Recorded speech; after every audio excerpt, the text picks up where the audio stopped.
Hello there, my name is Martin and I'm an Education Support Manager here at ACCA.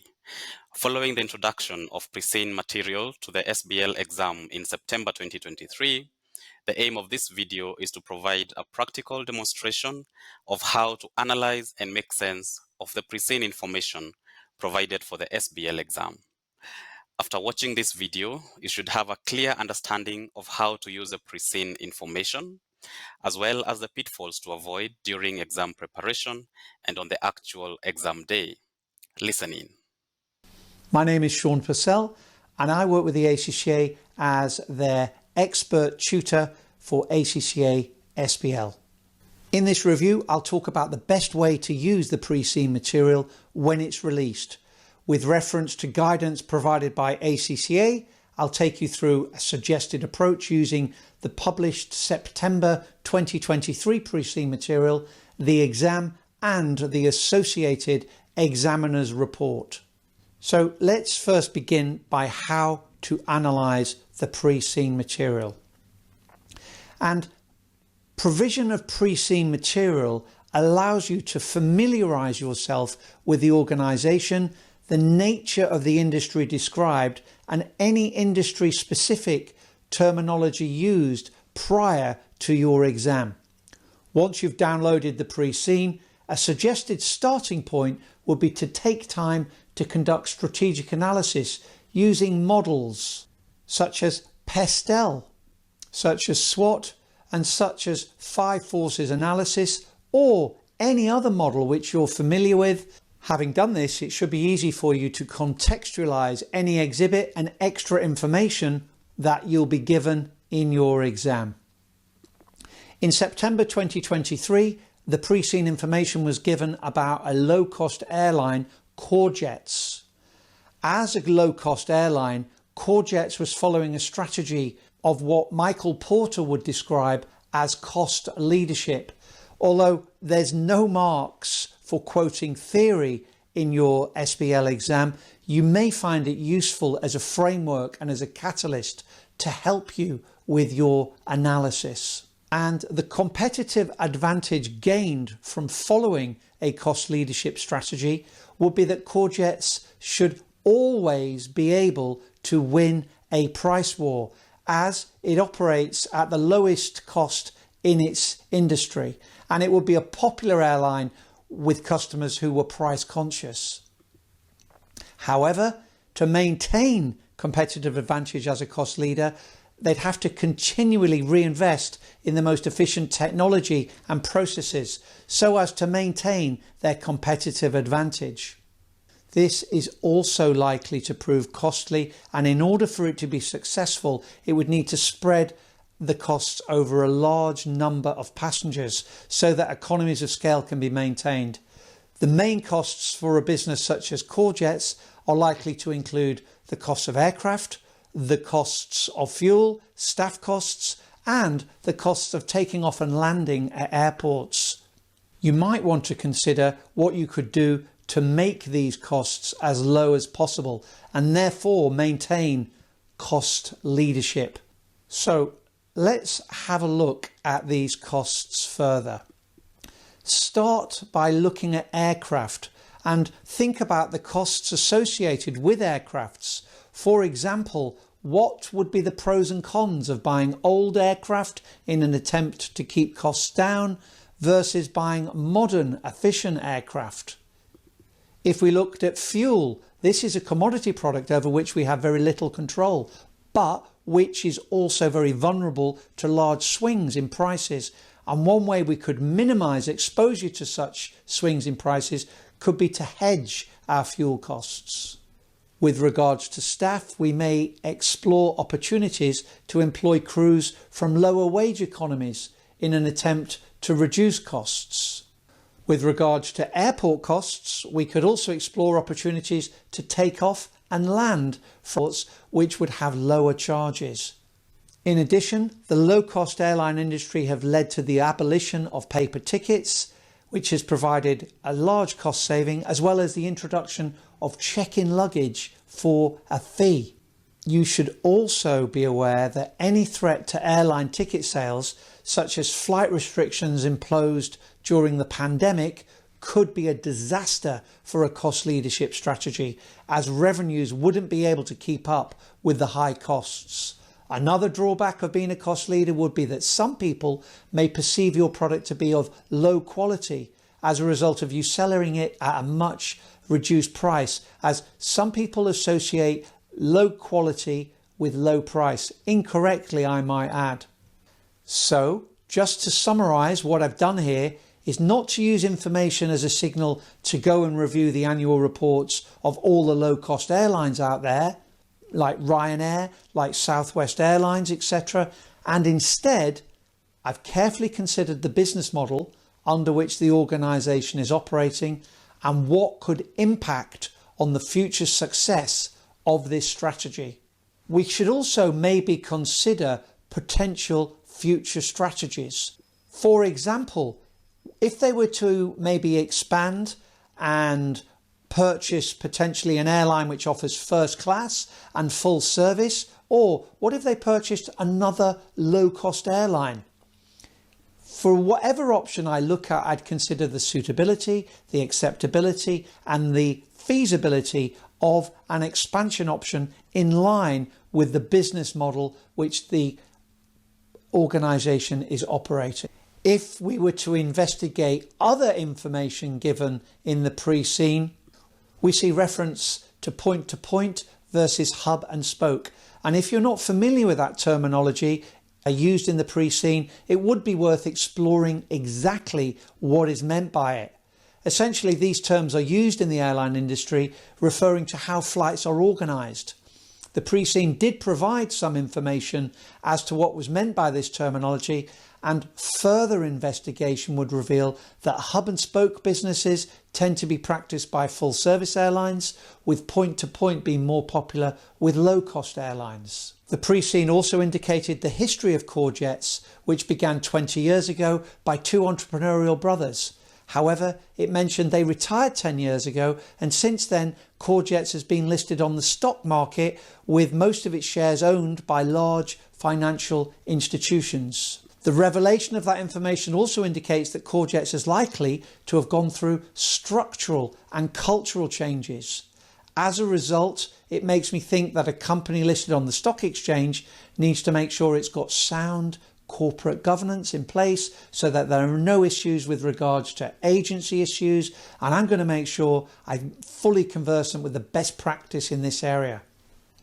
The pre-scene also provided us with a board structure where there are non-executive directors dominating the board, and that's a sign of good governance.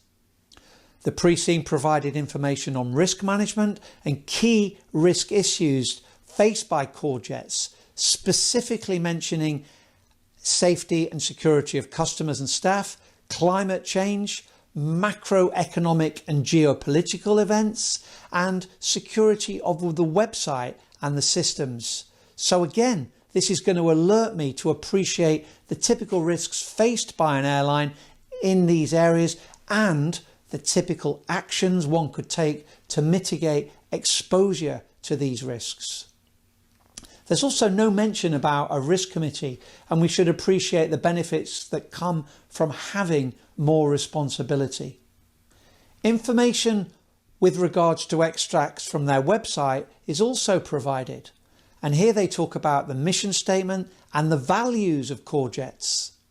I'd be especially aware of the values because in the actual exam we'd need to make sure that any options we were suggesting were in no way going to conflict with the very clearly stated values on commitment to safety, building customer trust, driving innovation, putting people first, and sustainable behaviour. I'd also be thinking about KPIs which would be appropriate to these, and so I could check whether the values were in fact being achieved. And then finally, we're provided with information on financial performance, punctuality, customer satisfaction, and costs breakdown. I'd suggest a review of these to see if there are any anomalies, and you can also see the cost breakdown confirms what are Courjet's main costs. So that concludes my summary of the information in the pre-seen material and an explanation of the typical evaluation I would expect you to make of similar pre-seen materials going forward. The true test though is, how can this evaluation help us deliver better answers in the real exam? Well, the first benefit is we don't have to deal with so much information on the day of the exam as we did in previous exam incarnations, as the pre-seen has provided us with much information that we need to help us and understand the organisational background and its business model. Let's now have a look at what the actual exam looks like and how scrutiny of all of the pre-seen information will help you to deliver a good answer in your exam.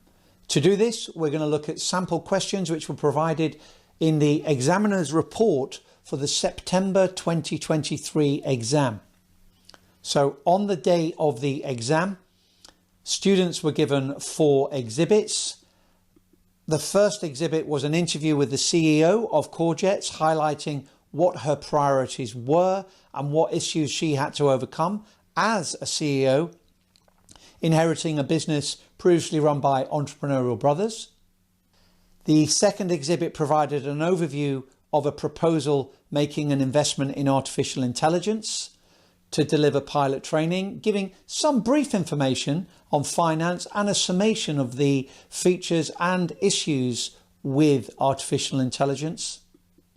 The exhibit 3 gave a comprehensive risk review of the risks that were mentioned in the pre-seen material, going into more detail, explaining them and the causes of them. And then finally, exhibit 4 gave a summary of financial results, KPIs, and an extract from an environmental and sustainability dashboard. In the September 2023 sample exam, task 1 consisted of 2 main tasks. And the first task required us to outline the problems caused by the previous leadership style and the impact the current CEO leadership style has had on Courgettes' culture.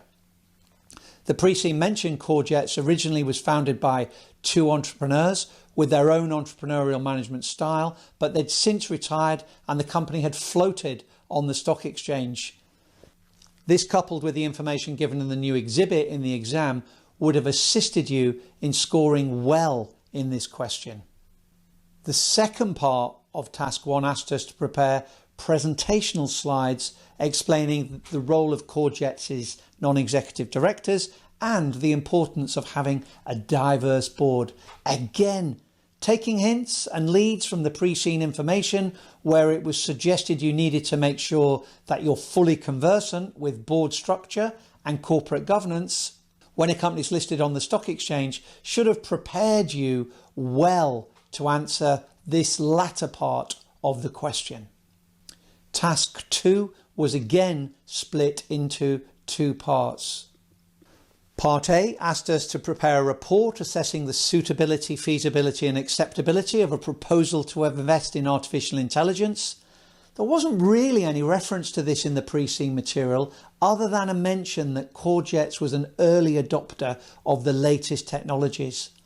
All information relating to AI was provided by the exhibit given on the day of the exam, and this shows that SBL will still require you to demonstrate you can think on your feet using information provided to you on exam day.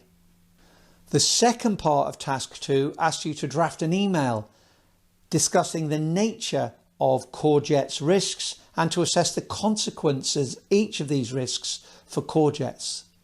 Again, because we have paid attention to risk and thought about these risks in the context of the airline industry, as a result of it being brought to our attention in the pre-seen material, our ability to deal with questions in this area in the context of task 2 requirements should have been greatly improved. Finally, task 3 was again broken into 2 parts, with the first part asking you to assess the performance in the last financial year. The pre-seen provided much of the airline's specific KPIs, so at least you would have had the opportunity to familiarise yourself with them prior to the exam, Also, the headline results and the cost breakdown in the last page of the pre-seen would have helped you understand the data given in the exhibit. However, to answer this question well required you to do more than simply working the numbers provided, and you would have had to have used the specific data provided in the exhibit to generate answer points with anything relevant for pre-seen to help you in addition. It's interesting here to look at the examiner's report where it was mentioned that students were not developing their answers enough in this way, and many just simply worked the figures, for which very few marks were awarded. The second part of task 3 asked about the typical content one should have in an annual environmental and sustainability report. Here again, our attention was drawn to this area in the pre-seen material, as the pre-seen material talked about sustainable behaviour being a key value. And whilst reviewing pre-seen, we'd considered KPIs for all of the values and not just sustainability. So doing this should have prepared us well to answer this question. So, in summary, when reading through the pre-seen, you need to carefully examine what's been said, what business model has been operated, so as to appreciate the dynamics facing the organisation and the challenges and issues needing to be addressed, so that the organisation can maintain or improve its competitive advantage. You should note we didn't hone in on specific issues or try to question spot. The whole point of the pre-seen material is to be used as reference material, which enables you to become familiar with the organisation, the industry in which they operate, to fully consider issues faced by the organisation, together with any challenges and opportunities that lie ahead. If you are about to sit the SBL exam, it's strongly advised you adopt a similar forensic approach in the same way I've demonstrated to you here. So, as a final summation, let's recap. Download the pre-seen information as soon as it becomes available. This will be 2 weeks before the exam date. Conduct a strategic analysis using a model which you are familiar with to better understand the organisation, the industry, and the potential strategic issues the organisation is facing. Take time to familiarise yourself with terminology relevant to the industry, as this will enhance your level of understanding. Conduct a review of any financial information provided to help you better understand the performance of the organisation. And finally, take time to fully digest and assimilate the information provided to you. You should ensure you have sufficient time in your study plan to do this, and reading the pre-seen only a day or two before your exam is not advisable. So there's the summary of the key takeaways I'd like to make sure that you do. It leaves me to say thank you very much for listening. I wish you all the very best and luck in your future SBL studies. Take on board the information discussed about the pre-seen and you should have no problem.